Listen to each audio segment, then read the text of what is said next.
जय जय जय जय जय जय भीम। जय भीम। जय जय जय जय जय भीम। जय भीम। जय भीम। जय भीम। आजिका 133तम जन्म जयंती उत्सव बाबा साहेब आंबेडकरंकर एई आसर अवसर रे एई मंच रे उपवेशन करिथिबा आजिकार मुख्य अतिथि मुख्य वक्ता तथा सम्माननीय अतिथिवृंद एवं मो सम्मुखरे उपवेशन करिथिबा जय भीम बा भीम बाबा साहेब को प्रेमी अंबेडकर प्रेमी समस्त जनसाधारण भाई भौणी छोट छोट पिला माने एवं सर्वोपरि सहयोगी बंधु तथा बाबा साहेब आदर्श अनुप्राणित दर्शक वृंद को मोर हार्दिक अभिनंदन जनाऊँगी। सर्वप्रथमे सही महात्मा जे जातिर कर्णधार जहाँ को बहु दिन पर 1990 मसीहारे भारत रत्न उपाधि भूषित करा जाइथिला।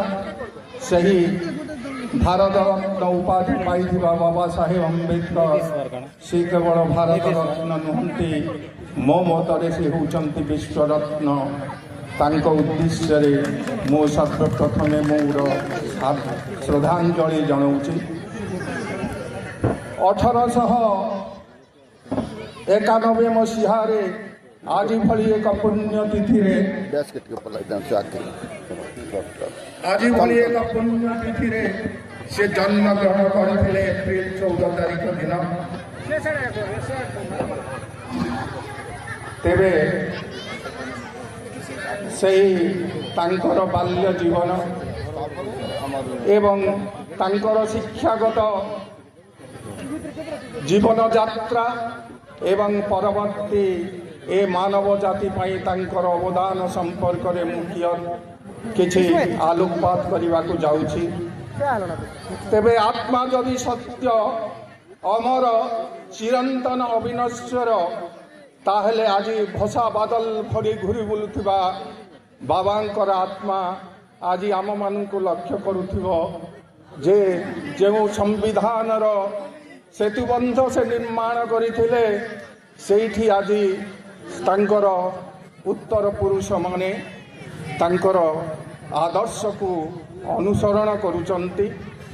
से उद्देश्य रे मु से महामानव को सर्वप्रथमे शतप्रत प्रणिपात करुची।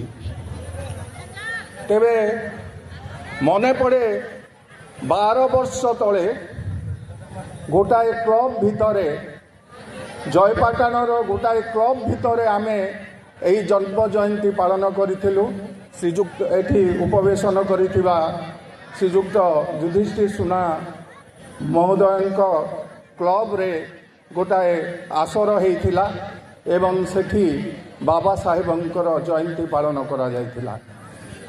आज तार एक व्यापक रूप देखी मते खुशी लगुची जे एते बड़ रैली एते लोक अर्थात आमे बाबा साहेबंक आदर्श अनुप्राणित ही आज आमर संख्या बढ़ी आमर व्यापक संस्कृति सृष्टि हो सारी लोके सचेतन हो सारी।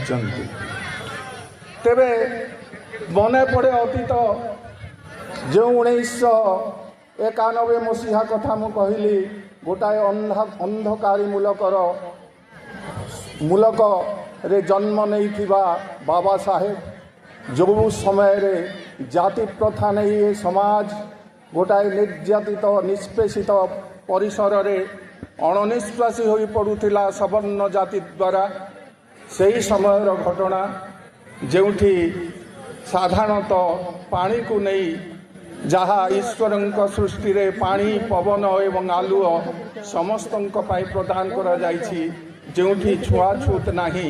କିନ୍ତୁ ସେତେବେଳେ କିଛି ସବର୍ଣ୍ଣ ବ୍ୟକ୍ତିମାନଙ୍କ ଦ୍ୱାରା ଗୋଟାଏ ଜାତି ପ୍ରଥା ଭିତରେ ଏଇଭଳି ଗୋଟାଏ ସମାଜ ସୃଷ୍ଟି କରାଯାଇଥିଲା, ଯାହା ସାଧାରଣତଃ ସେତେବେଳେ ଗୋଟାଏ ଅଛବ ଜାତିରେ ଜନ୍ମଗ୍ରହଣ କରିଥିବା ଯାହାକୁ ଶୂଦ୍ର ବୋଲି କୁହାଯାଉଥିଲା। ଆଜି ମଧ୍ୟ ସେହି ଶୂଦ୍ର ଶବ୍ଦ ରହିଛି ସମାଜରେ ପ୍ରଚଳିତ।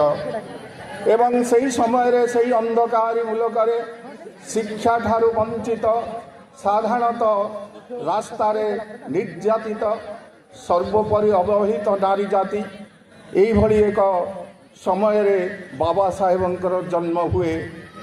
ଏବଂ ଏଇ ଜାତି ଏଇ ମଣିଷ ଭିତରେ ଦେଖାଦିଏ ଯେ ସେ ସମୟରେ ଗୋଟାଏ ପଶୁ ପ୍ରତି ସେଇଭଳି ବ୍ୟବହାର କରାଯାଉନଥିଲା।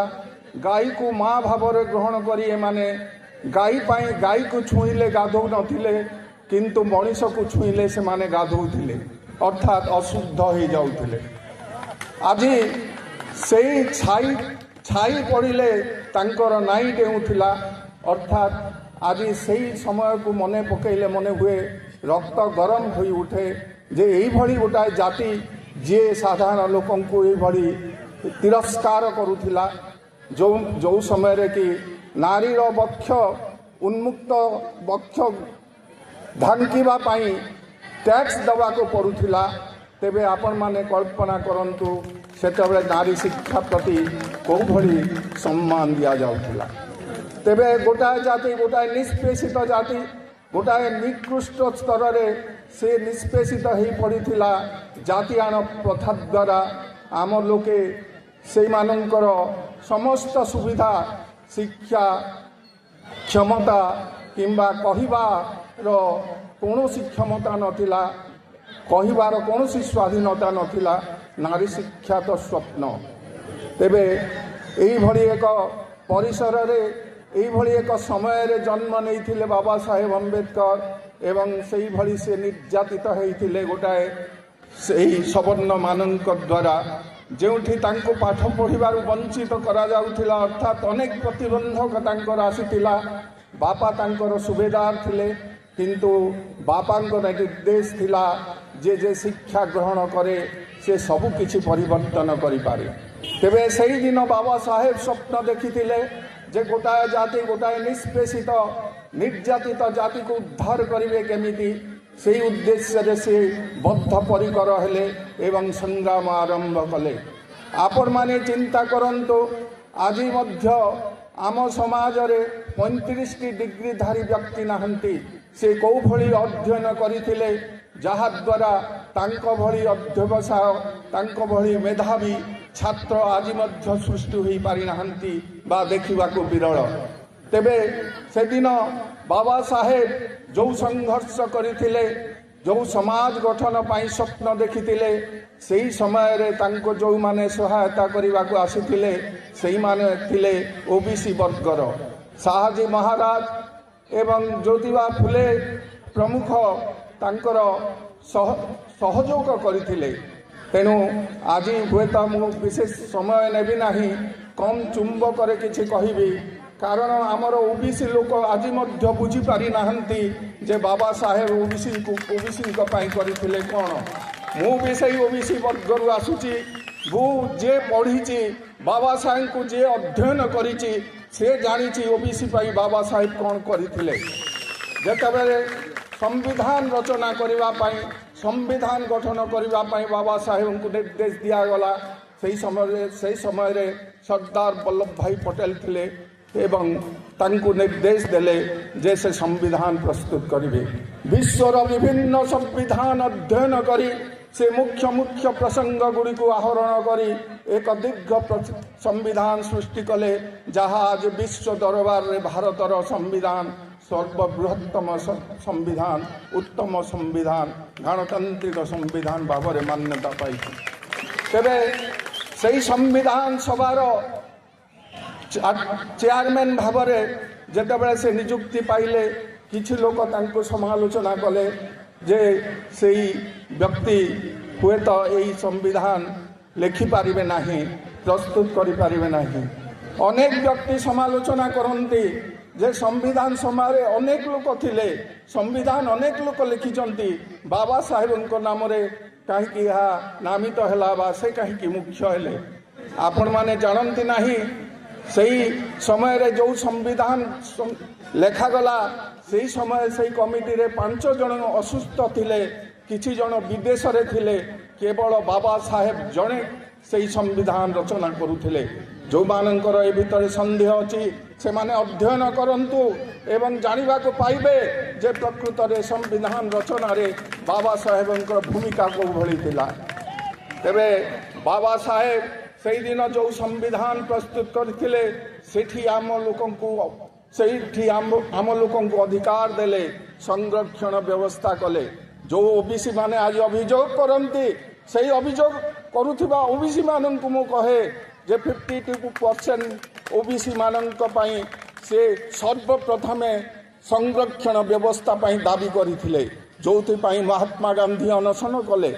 କିନ୍ତୁ ବାବା ସାହେବ ଗୋଟାଏ ବ୍ୟକ୍ତିର ମୃତ୍ୟୁ ଚାହୁଁନଥିଲେ। ସେ ଜଣେ ଅମାୟିକ ବ୍ୟକ୍ତିତ୍ୱର ଲୋକ ଥିଲେ, ଉଦାରବାଦୀ ଲୋକ ଥିଲେ। ତେଣୁ ସେ ତାଙ୍କର ସେହି ସଂକଳ୍ପ ବା ତାଙ୍କର ମତକୁ ସେ ଉଇଡ୍ର କରିନେଲେ। ତେଣୁ ଆଉ ଓବିସି ପାଇଁ ରିଜର୍ଭେସନ୍ ହୋଇପାରିଲା ନାହିଁ। କିନ୍ତୁ ସେ ଯେଉଁ ସ୍ୱପ୍ନ ଦେଖିଥିଲେ ଅବହେଳିତ, ଦଳିତ, ନିର୍ଯାତିତ ମଣିଷମାନେ ST SC ମାନଙ୍କ ପାଇଁ ସେ ସଂରକ୍ଷଣ ବ୍ୟବସ୍ଥା କରିଦେଇଗଲେ। ପରବର୍ତ୍ତୀ ସମୟରେ ବାବା ସାହେବଙ୍କ ଏଇଭଳି ସେ ଯେଉଁ ସମୟରେ ଅଧ୍ୟୟନ କରି ଆସିଲେ ସେହି ସମୟ ପର୍ଯ୍ୟନ୍ତ ମଧ୍ୟ ଜାତିଆଣ ପ୍ରଥା ଏ ସମାଜର ଉଚ୍ଛେଦ ହୋଇନଥିଲା ବା ତାଙ୍କୁ ଶିକ୍ଷିତ ବୋଲି ଜାଣି ମଧ୍ୟ ଅନେକ ଲୋକ ନିର୍ଯାତିତ କଲେ। କିନ୍ତୁ ବାବା ସାହେବ ସବୁ ସହିଗଲେ। କିନ୍ତୁ ଆମ ପାଇଁ ଗୋଟାଏ ସମ୍ବିଧାନ ପ୍ରସ୍ତୁତ କରିଗଲେ, ଯେଉଁ ସମ୍ବିଧାନ ଆଜି ଆମକୁ କହିବାର ସୁଯୋଗ ଦେଇଛି। ଫଣ୍ଡାମେଣ୍ଟାଲ ରାଇଟ୍ସ ଜରିଆରେ ମୋର ବକ୍ତବ୍ୟ କହିବାର ଯେଉଁ ମୌଳିକ ଅଧିକାର ଅଛି ତାହାକୁ କେହି ଛିନ୍ନ କରିପାରିବେ ନାହିଁ।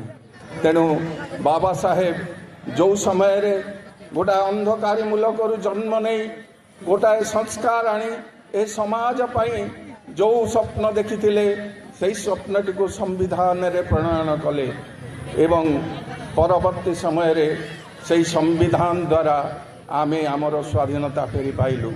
କିନ୍ତୁ ସମ୍ପ୍ରତି ସମାଜକୁ ଦେଖିଲେ ଲକ୍ଷ୍ୟ କଲେ ମନେ ହୁଏ ଆଜି ସମ୍ବିଧାନ ଦୁର୍ଦ୍ଦିନରେ ଆପଣମାନେ ଅନୁଭବ କରୁଥିବେ ସଂରକ୍ଷଣ ବ୍ୟବସ୍ଥାକୁ ଉଚ୍ଛେଦ କରିବାର ଗୋଟାଏ ଷଡ଼ଯନ୍ତ୍ର ଚାଲିଛି। ଆପଣମାନେ ଅନୁଭବ କରୁଥିବେ ଓବିସି ମାନଙ୍କ ପାଇଁ ଆଉ ସଂରକ୍ଷଣ ବ୍ୟବସ୍ଥା ନାହିଁ। ଯେଉଁ ST SC ଥିଲେ ତାଙ୍କ ପାଇଁ ଉତ୍ତରପ୍ରଦେଶରେ ବର୍ତ୍ତମାନ ଉଚ୍ଛେଦ ଆରମ୍ଭ ହେଲାଣି। ତେଣୁ ଭାଇମାନେ ବର୍ତ୍ତମାନ ଠାରୁ ଯତ୍ନବାନ ନହେଲେ ଭବିଷ୍ୟତରେ ଏହି ଜାତି ଅକାଳରେ ଧ୍ୱଂସ ପାଇଯିବ ଏବଂ ବାବା ସାହେବଙ୍କର ସେହି ଉଦ୍ୟମ ଆପ୍ରାଣ ଚେଷ୍ଟା ସବୁଦିନ ପାଇଁ ଶେଷ ହୋଇଯିବ।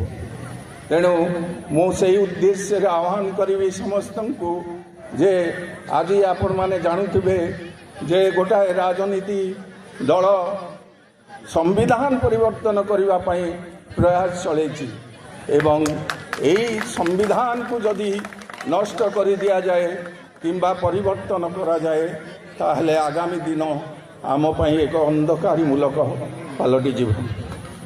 ଏବେ ସ୍ୱାସ୍ଥ୍ୟ ଦୃଷ୍ଟିରୁ ମୋର ଅସୁସ୍ଥତା ଥିବାରୁ ମୁଁ ଆଉ ବିଶେଷ କହିବି ନାହିଁ। ଏତିକି କହି ମୋ ବକ୍ତବ୍ୟ ଶେଷ କରୁଛି।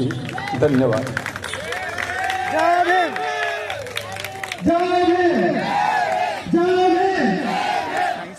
ଆଜି ମଞ୍ଚ ତରଫରୁ ମୁଁ ଶ୍ରବଣ କୁମାର ଗୁପ୍ତ ମହୋଦୟଙ୍କୁ କୋଟି କୋଟି ଧନ୍ୟବାଦ। ସେ ବିଭିନ୍ନ ସମସ୍ୟା ଉପରେ ଡକ୍ଟର ଆମ୍ବେଦକର ବିଷୟରେ ଆମକୁ ବହୁତ କିଛି କହିଗଲେ। ତେଣୁକରି ଆମେ ଏହି ମଞ୍ଚ ତରଫରୁ କୋଟି କୋଟି ଧନ୍ୟବାଦ ଅର୍ପଣ କରୁଛୁ। ଯେପରିକି ଡକ୍ଟର ଆମ୍ବେଦକର ଯେତିକିବେଳେ ଥିଲେ ସେ ଅନେକ ପ୍ରକାର ନିର୍ଯାତନା ପାଇଥିଲେ।